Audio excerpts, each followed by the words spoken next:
Okay. Good afternoon, students. Today our topic is naturalism, यानी कि प्रकृतिवाद।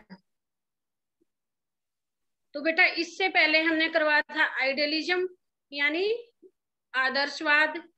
ये है आपके philosophical base of our education, यानी कि हमारी शिक्षा के दार्शनिक आधार क्या है, हमारे करिकुलम के, हमारे पाठ्यक्रम के कौन कौन से बेसिक जो बेस है वो कौन कौन से है। तो मैंने आपको बताया था कि आपका फिलोसफिकल है, फिलोसफिकल में सबसे पहले क्या बताया था हमने, आइडियलिज्म। और आज हम डिस्कस करेंगे नेचुरलिज्म। तो नेचुरलिज्म क्या होता है, यानी प्रकृतिवाद। प्रकृतिवाद क्या होता है बेटा, प्रकृति जैसे कि आप एक जो शब्द है हमारा, उससे ही हमें पता चलता है कि नेचर यानी नेचर में रहकर, प्रकृति की गोद में रहकर जो हम सीखते हैं उसको ही हम क्या बोलते हैं, नेचुरलिज्म, यानी कि प्रकृति की गोद में खेलते हुए सीखना। तो जो हमारा करिकुलम का जो बेस है बेटा, उसको अगर सोचा जाए तो नेचर की तरफ क्यों ले जाया गया, क्या कारण है, या ऐसे ही हमारे करिकुलम में, हमारे पाठ्यक्रम में प्रकृतिवाद को ऐड किया गया है। तो इसका कोई रीजन कुछ तो होगा, क्योंकि इससे पहले जो हमारा इज्म आया वो था हमारा आदर्शवाद यानी कि आइडियलिज्म। तो आदर्शवादी क्या कहते थे, उनका मानना था कि हमारे जो विचार हैं, हमारी जो धारणाएं हैं, हमारा जो स्पिरिचुअल नॉलेज है यानी कि आध्यात्मिक ज्ञान, वही सब कुछ है। उसी में रहकर एक बच्चा अपनी तरक्की कर सकता है, अपना जो उसका जीवन है उसको वो चला सकता है। यानी कि सिर्फ आदर्शवादी सब्जेक्ट को ही पढ़ा जाए। लेकिन नेचुरलिज्म जब आया, प्रकृतिवादी जब आए, तो उन्होंने माना कि इस तरह से तो आदर्शवाद ने बच्चों को बिल्कुल ही प्रकृति से अलग थलग कर दिया है, और बच्चे का जो फिजिकल डेवलपमेंट है वो बिल्कुल भी नहीं हो पाएगा, और सिर्फ बच्चा स्पिरिचुअल की तरफ ही जाएगा, यानी आध्यात्मिक ज्ञान को ही वो समझेगा। तो इस तरह से इस वाद का जब जन्म हुआ तो इसके अपोजिट में हमारा प्रकृतिवाद खड़ा हुआ, या प्रकृतिवाद हमारा आया। तो सबसे पहले जो प्रकृतिवाद, जो सबसे बड़े प्रकृतिवादी माने जाते हैं। अगर कहीं भी कोई भी व्यक्ति पूछता है कि प्रकृतिवाद के समर्थक या प्रकृतिवाद के प्रवर्तक या फाउंडर मेंबर कौन है, तो वो हमारे रूसो हैं। तो रूसो का ये मानना है कि मनुष्य को बिल्कुल स्वतंत्र छोड़ दो, यानी बच्चे को बिल्कुल,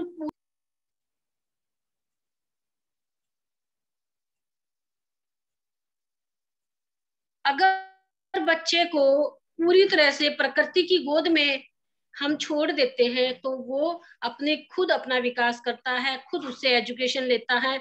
मान लो जैसे मैंने एग्जांपल आपको दिया था कि एक बच्चे को हम बार बार बोलते हैं, वो आग के पास जाता है, तो उसको बार बार बोलते हैं फिर भी वो जाता है। तो रूसो का ये मानना है कि उस बच्चे को वहां तक जाने दो, उसको एक्सपीरियंस लेने दो, उसको अपने नेचर के अकॉर्डिंग वो काम करने दो। जब उस बच्चे को एक्सपीरियंस होगा, उसको खुद फील होगा, तो वो काम अपने आप नहीं करेगा।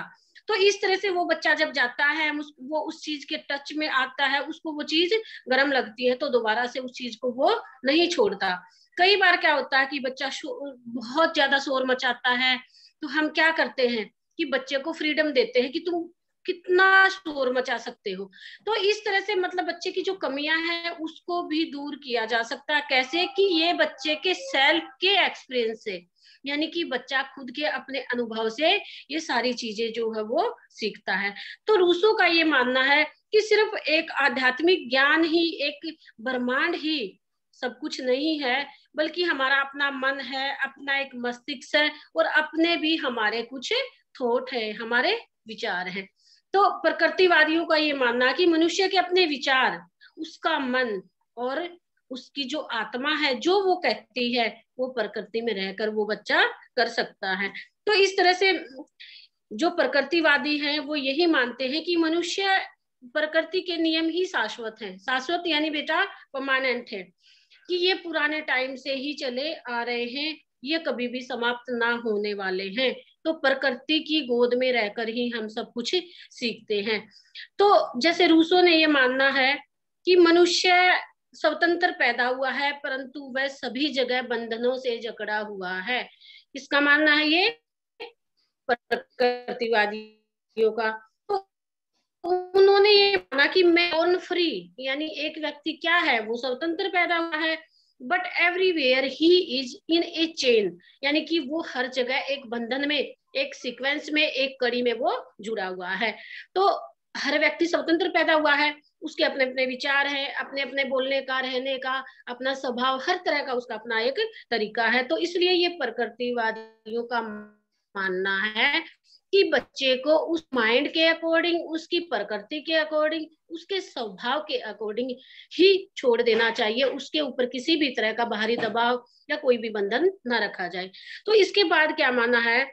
प्रकृतिवादी जो आदर्शवाद का जो मानना था कि भौतिक चीजें कुछ नहीं है, सिर्फ आध्यात्मिक चीजें ही सब कुछ है, ये हमारे आदर्शवाद का मानना था, यानी आइडियलिज्म का, कि जो भौतिक संसार है वो नर है, नष्ट होने वाला है। जो हमारा स्पिरिचुअल है, जो हमारा आध्यात्मिक उल्टा माना उनका ये मानना कि जो भौतिक संसार, जिस संसार में हम रहते हैं, जिन चीजों का हम प्रयोग करते हैं, जहां रहकर हम अपना विकास करते हैं, वही चीजें सब कुछ है। और जो स्पिरिचुअल कुछ भी नहीं है, आध्यात्मिक कुछ भी नहीं है, वो परमात्मा में विश्वास नहीं करते, आध्यात्मिकता को वो नहीं मानते। तो प्रकृतिवादियों का जो एक नारा था वो था बैक टू नेचर। तो अपना एक नारा था, ये माना जाता था कि वो क्या मानते थे कि back to nature, back to the social bond, यानी कि हम नेचर की तरफ जाएं, back to nature and break, break में किसी भी चीज को जैसे तोड़ना। तो किस चीज को? जो सोशल, जो हमारी फाउंडेशन है, जो हमारे ऊपर लगे हुए हैं खाम खा के, जो हमारे ऊपर बंधन है, उन सबको छोड़ दो, उन सबको तोड़ दो, तो और प्रकृति की तरफ चलो। तो ये रूसो ने नारा दिया था। तो इसलिए हमारे करिकुलम में प्रकृतिवादियों के अकॉर्डिंग यही माना जाता है कि जो हमारे ऊपर राज्य के कठोर नियंत्रण है, या हमारी सरकारों के, या हमारे पेरेंट्स के, उन सब चीजों को छोड़कर बच्चे को प्रकृति की तरफ बढ़ने देना चाहिए। इसके बाद क्या है कि प्रकृतिवादियों का जो हमारा एजुकेशन है बेटा, शिक्षा के क्षेत्र में सबसे पहले प्रकृतिवाद का जो विचार था वो बेकन और कमेनियस ने लिया। यानी बेकन जो हमारे फिलोसफर माने जाते हैं, सबसे पहले नेचुरलिज्म के बारे में बताया किसने? रूसो ने। लेकिन हमारे एजुकेशन के अंदर कि शिक्षा के अंदर प्रकृतिवाद को किस तरह से लाया जाए, किस तरह से नियम हमारे एजुकेशन में लाने चाहिए अकॉर्डिंग नेचुरलिज्म, कि बच्चा प्रकृति में, बेकन और कमेनियस। तो बेकन ने ये माना कि बच्चे को शैक्षिक क्षेत्र में प्रकृतिवादी सिद्धांतों को सबसे अधिक महत्व दिया जाना चाहिए। प्राकृतिक स्थानों के साथ साथ बालक की मूल प्रवृत्ति, यानी उसका बेसिक नेचर, उसका जो बेसिक नेचर है, उसके अकॉर्डिंग उसको सोचने की, समझने की और अपना कुछ काम करने की वो भी स्वतंत्रता उसको दी जाए। यानी कि फुल फ्रीडम उसको कहाँ पे? नेचर में रहकर अपने विकास करने की उसको आजादी दी जानी चाहिए।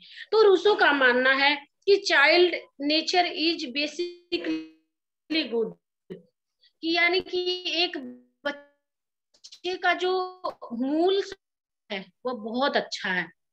यानी कि एक child nature is basically good, but the society which corrupt him, परंतु ये संसार है जो उसने उसको करप्ट। उनका मानना है रूसो का कि बच्चे का स्वभाव मूल रूप से बहुत अच्छा होता है, लेकिन जब वो समाज में आता है, समाज को फेस करता है, तो समाज में रहकर वो भ्रष्ट हो जाता है, अपने मार्ग से वो भ्रमित हो जाता है। तो इसलिए उनका ये मानना है कि बच्चे को अपने नेचर में ही रहने दिया जाए, उसके ऊपर किसी भी प्रकार का कोई भी दबाव ना दिया जाए। अब दूसरा क्या माना उन्होंने? उन्होंने ये माना कि जो हमारी एजुकेशन है वो चाइल्ड सेंटर्ड एजुकेशन ही होनी चाहिए। तो अब पहले क्या था हमारी, कि हमारे ऊपर एजुकेशन थोप दी जाती थी, बच्चे पेरेंट्स अपने अकॉर्डिंग, कि नहीं तुम्हें लॉ करनी है तो वो अकॉर्डिंग टू द पेरेंट्स होता था, बच्चे को किसी भी तरह की कोई चॉइस नहीं होती थी। और बहुत सारे बच्चे जो उनका अपना जो सोचा हुआ जो एम होता है उससे वो अलग थलग हो जाते थे। तो इसीलिए ये प्रकृतिवादियों ने माना कि बच्चे की जो एजुकेशन है वो चाइल्ड सेंटर्ड ही होनी चाहिए, बच्चे को ध्यान में रख के कि क्या उसकी रुचि है, क्या क्या उसकी एज है, कहाँ उसका इंटरेस्ट है, तो उस चीज को ध्यान में रखकर ही शिक्षा दी जानी चाहिए। ये किसने माना? प्रकृतिवादियों ने।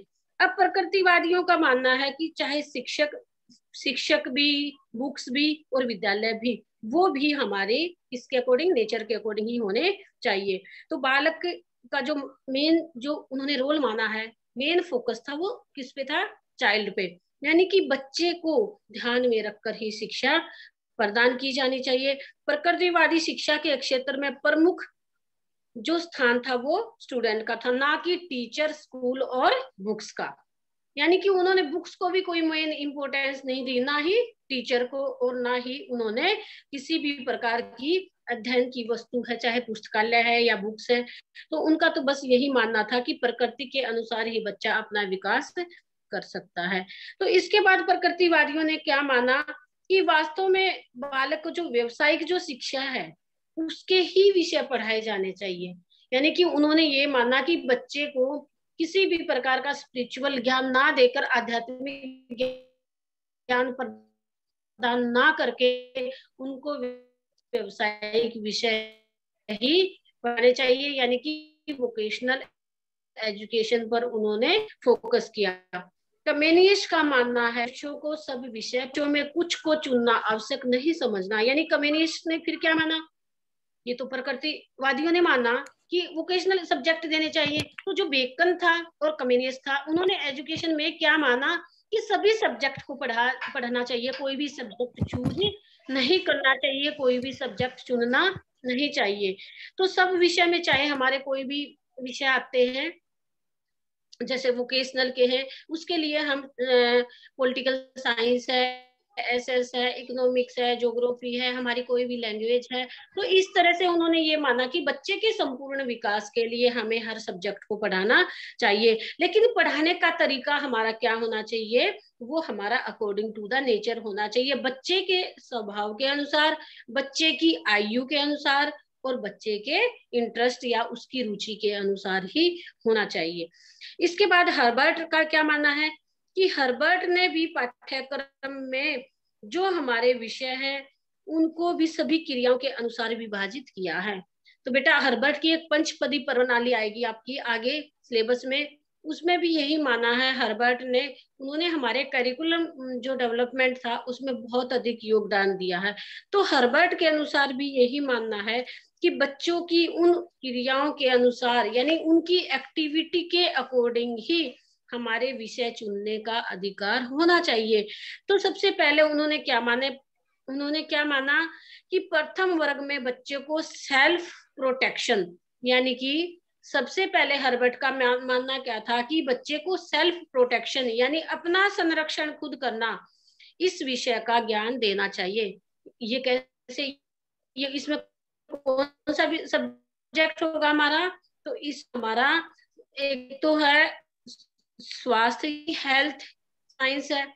दूसरा क्या है कि शरीर विज्ञान, यानी कि वो जैसे कराटे है या फिर कोई स्पोर्ट्स है या फिर बच्चे को किसी भी तरह का कोई भी गेम है, तो इससे क्या होगा? उसका फिजिकल डेवलपमेंट होगा। फिजिकल डेवलपमेंट होगा तो जो उसकी सेल्फ प्रोटेक्शन है, सेल्फ प्रोटेक्शन यानी कि बच्चे को इस तरह का नॉलेज होना चाहिए कि उसको जैसे तलवार चलाना, भाला चलाना या किसी भी तरह का कोई और अदर ट्रेनिंग उसको देना, ताकि वो बच्चा अपना प्रोटेक्शन कर सके, अपना संरक्षण वो कर सके। तो प्रकृतिवादियों के अनुसार हर्बर्ट का ये मानना था कि बच्चे को सबसे पहले किस चीज की नॉलेज होनी चाहिए हमारी? वो थी सेल्फ प्रोटेक्शन। इसके लिए हमारा हेल्थ एजुकेशन है, फिजिकल एजुकेशन है और हेल्थ साइंस है। ये सारे के सारे हमारे सब्जेक्ट होने चाहिए। अब सेकंड क्या है, जो सेकंड है उसमें ये माना गया है कि मानवीय जो क्रियाएं आती हैं, यानी कि जो हमारी एक्टिविटी आती हैं, जो आत्म संरक्षण के लिए आदि विषयों, हमारा भले ही हमारा सेल्फ प्रोटेक्शन है, लेकिन बेटा सेल्फ प्रोटेक्शन में हम क्या सिर्फ बच्चे को तलवार चलाना, भाला चलाना या उसको गन चलाना, ये इसी से हमारा प्रोटेक्शन नहीं होगा, बल्कि जो हमारा इंटरनल जो प्रोटेक्शन है, यानी कि आंतरिक जो हमारा संरक्षण है, इंटरनल जो प्रोटेक्शन है, वो किससे होगा? एक गुड जो हमारा हेल्दी फूड है उससे होगा। एक दूसरा क्या है कि हमारे जो पहनने के कपड़े हैं, रहन सहन का ढंग है, हमारा घर कैसा होना चाहिए, हमें ऐसे स्थान पे रहना जहाँ पे बीमारी ना हो, प्रकृति की गोद में, तो ऐसी जगह घर बनाना, मतलब कि हमारा सिर्फ फिजिकल जो हमारा बाहरी संरक्षण ही नहीं, अपितु जो हमारा इंटरनल जो प्रोटेक्शन है वो भी होना चाहिए। उसके लिए हमें हेल्दी फूड है या फिर हमें हर तरह की एक्सरसाइज करना है, तो उन विषय को भी शामिल किया जाना चाहिए। अब थर्ड पॉइंट क्या है? थर्ड पॉइंट जो हर्बर्ट का मानना है, उनके अकॉर्डिंग ये माना है उन्होंने कि विभिन्न क्रियाओं में हमें दक्ष होना चाहिए। दक्ष यानी कि एक तरह से बिल्कुल ही परफेक्ट होना चाहिए। वो कौन कौन सी है? चाहे हमारी गृह विज्ञान है, शरीर विज्ञान है, या बाल मनोविज्ञान, यानी कि होम साइंस है। होम साइंस में भी हमें फुल प्रोटेक्शन के लिए जो जो नियम होते हैं वो हमें आने चाहिए, यानी कि होम साइंस में भी हमें पूरी हमारी एफिशिएंसी होनी चाहिए, हमें पूरा ज्ञान होना चाहिए कि कौन सा न्यूट्रिशियस फूड है, कौन सा नहीं है, हमें टाइम टाइम पे खाना चाहिए, कितने समय के बाद खाना चाहिए। तो ये कहने का मतलब ये है कि उन्होंने शरीर से संबंधित जो भी ज्ञान है वो बच्चों को देने के लिए नेसेसरी माना है। और होम साइंस के अंतर्गत उन्होंने स्पेशल लड़कियों के लिए जो होम साइंस का जो विषय है वो चुना है। इसके बाद उनका मानना है कि बाल मनोविज्ञान को भी विषय में शामिल करना चाहिए। देखो बेटा, जितने हमारे इजम हुए हैं, चाहे हमारा प्रैग्मेटिज्म आएगा आगे, प्रयोजनवाद, या आइडियलिज्म हुआ, या हमारा रियलिस्टवाद, किसी भी इज्म ने हमारे जो चाइल्ड साइकोलॉजी है उसको नहीं माना। सिर्फ एक नेचुरलिज्म ऐसा हमारा इज्म था, यानी प्रकृतिवाद ही वो वाद है जिसने ये माना कि बाल मनोविज्ञान को भी हमें होनी चाहिए। तो इसलिए उन्होंने जो चाइल्ड साइकोलॉजी है उसको एक टीचिंग सब्जेक्ट के रूप में रखा कि बच्चों को चाइल्ड साइकोलॉजी के विषय में संपूर्ण ज्ञान होना चाहिए। अब फोर्थ पॉइंट है हमारा, बच्चे का सामाजिक और राजनीतिक विकास, यानी कि बच्चे को सोशल, पॉलिटिकल, इकोनॉमिकल ये भी डेवलपमेंट होना चाहिए। तो इसके लिए हमारे जो सब्जेक्ट थे, जैसे आप सभी जानते हैं, इकोनॉमिक्स है, कॉमर्स है, ज्योग्राफी है, सिविक्स है, किसके लिए? सोशल डेवलपमेंट, इकोनॉमिक डेवलपमेंट, या हमारा फिजिकल है, पॉलिटिकल है जो हमारा, कि हमारे देश में कौन सी किस तरह की सरकार है। तो इस तरह का नॉलेज होने के लिए भी हमें जो बेसिक सब्जेक्ट है उसके विषय में ज्ञान होना चाहिए। अब जो फिफ्थ पॉइंट है बेटा, वो यही है कि व्यक्ति की रुचियों एवं भावनाओं के अनुसार भी उनको सब्जेक्ट दिए जाने चाहिए। और ये रुचि कौन कौन सी है हमारी? मान लो किसी बच्चे की आर्ट एंड क्राफ्ट में रुचि है, किसी की डांस में है, किसी की एकेडमिक है, किसी बच्चे की स्पोर्ट्स में है, तो बच्चे के इंटरेस्ट के अकॉर्डिंग भी उनको सब्जेक्ट चुनने का अवसर दिया जाना चाहिए या उनको सब्जेक्ट पढ़ाए जाने चाहिए। तो ये हमारे पाठ्यक्रम में हर्बर्ट ने माना कि इस तरह से 5 जो हमारे स्टेप हैं या 5 प्रकार के हमारे सब्जेक्ट हैं। बाद उन्होंने माना कि रूसो का कहना था कि जीवन के आधार पर, यानी कि बच्चे के जीवन के आधार पर उसको शिक्षा देनी चाहिए। तो वो जीवन काल का आधार क्या है? तो उन्होंने अपना 3 रूप से माना है, जैसा कि आप सब ने साइकोलॉजी में भी पढ़ा होगा। चाइल्डहुड और ग्रोइंग अप में आपने पढ़ा होगा कि बच्चे की 3 अवस्थाएं उन्होंने मानी है। सबसे पहले है हमारी बाल्यावस्था। तो बाल्यावस्था ये अकॉर्डिंग टू रूसो है बेटा, इससे पहले भी हमारी जैसे प्री चाइल्डहुड वगैरह ये सारी आती है, लेकिन इसमें सिर्फ वही पढ़ेंगे जो नेचुरलिज्म में हमें बताया है, यानी प्रकृतिवादियों ने हमें समझाया है। तो सबसे पहले रूसो ने क्या माना है, बाल्यावस्था। तो इन्होंने बाल्यावस्था कब से कब मानी है, वो है हमारी 5 से 12 वर्ष तक, यानी 5 to 12 ईयर तक हमारा चाइल्डहुड है। तो इस एज में बच्चे को कौन से सब्जेक्ट देने चाहिए, वो है हमारा जैसे बच्चे को दौड़ने के लिए, भागने के लिए, कूदने के लिए, तैरने के लिए और संगीत के विषय को शामिल किया जाना चाहिए। यानी कि प्रकृतिवादियों का ये मानना है कि 5 से 12 वर्ष तक बच्चे की बच्चे को, जैसे किसी भी बच्चे को रेस में पार्टिसिपेट करवाना है, स्विमिंग है, डांसिंग है, आर्ट एंड क्राफ्ट है, या फिर जंपिंग है, खेलना कूदना भागना दौड़ना तैरना, तो इस तरह का उनको ट्रेनिंग देनी चाहिए। ये कौन सी एज में था, ये हमारा चाइल्डहुड में, यानी कि हमारी 5 से 12 वर्ष तक की अवस्था। इसके बाद जो सेकंड स्टेज थी वो थी हमारी 12 से 15 किशोरावस्था। वैसे तो किशोरावस्था अगर देखा जाए तो 17-18 साल तक चलती रहती है, लेकिन बेटा अकॉर्डिंग टू प्रकृतिवादी यानी अकॉर्डिंग टू नेचुरलिज्म हमारी 12 से 15। तो इसमें कौन से सब्जेक्ट हमारे होने चाहिए, इसमें उन्होंने साइंस है, होम साइंस है, आर्ट एंड क्राफ्ट है। यानी कि जो 12 से 15 की एडोलेसेंस की एज है, तो उसमें प्रकृतिवादियों का ये मानना है कि बच्चों को होम साइंस की शिक्षा दी जानी चाहिए, साइंस के विषय में ज्ञान उनको कराया जाए, साइंस का ज्ञान उनको दिया जाए।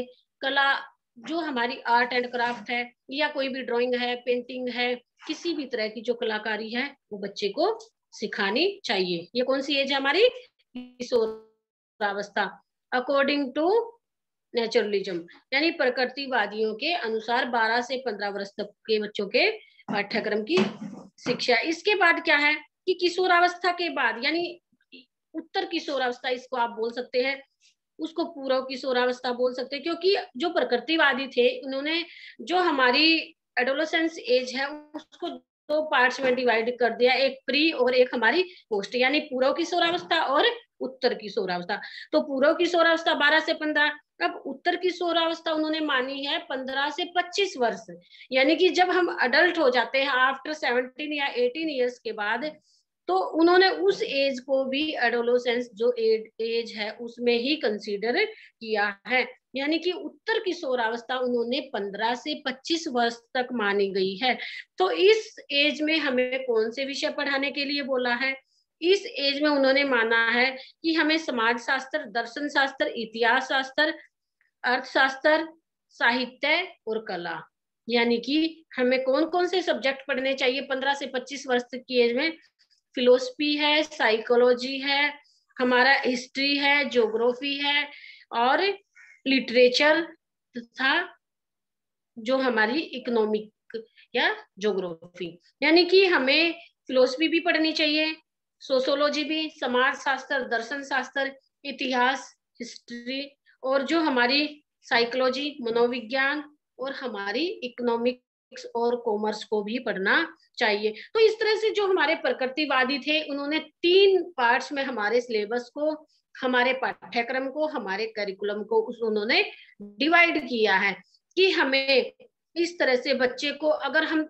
इन पार्ट्स में डिवाइड करके अगर बच्चे को हम पढ़ाएंगे तो उनके कंसेप्ट अच्छे से क्लियर होंगे और वो बच्चा जो नेचर है, प्रकृति है, उसी में रहकर अपना विकास कर सकता है। तो इस तरह से जो हमारे चाइल्ड की जो साइकोलॉजी थी उसको इन्होंने मेन माना है कि बच्चा ही सब कुछ है, बच्चे के विचार, उसका स्वभाव, उसका रहना, उसका काम करने का तरीका, उसका पढ़ने का तरीका, ये सारी चीजें उसी के अकॉर्डिंग होनी चाहिए।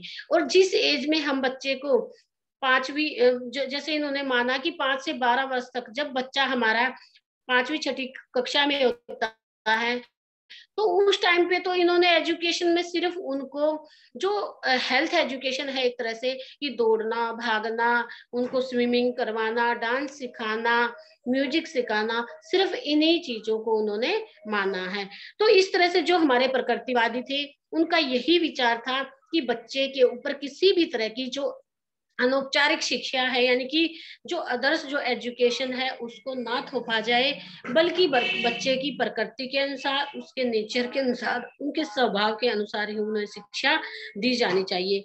और सबसे अधिक इन्होंने जो को करिकुलर एक्टिविटी है उन पे फोकस किया है, यानी कि बच्चे को प्रकृति में खेलते हुए, लर्निंग बाय प्लेइंग, तो इन्होंने खेलते हुए बच्चे को अधिक सीखने के लिए प्रेरित किया है, कि बच्चा खेलते खेलते अपने आप ही सीख जाता है। तो इस तरह से ये प्रकृतिवादियों का जो हमारा करिकुलम था बेटा, वो आज टॉपिक हमारा यही समाप्त होता है। 5 मिनट अगर किसी बच्चे को कोई क्वेश्चन पूछना है, कहीं से समझ में नहीं आया, तो आप पूछ सकते हैं।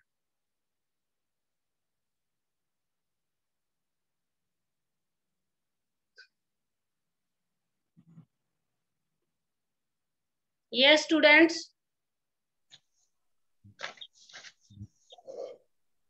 नीलम मैम।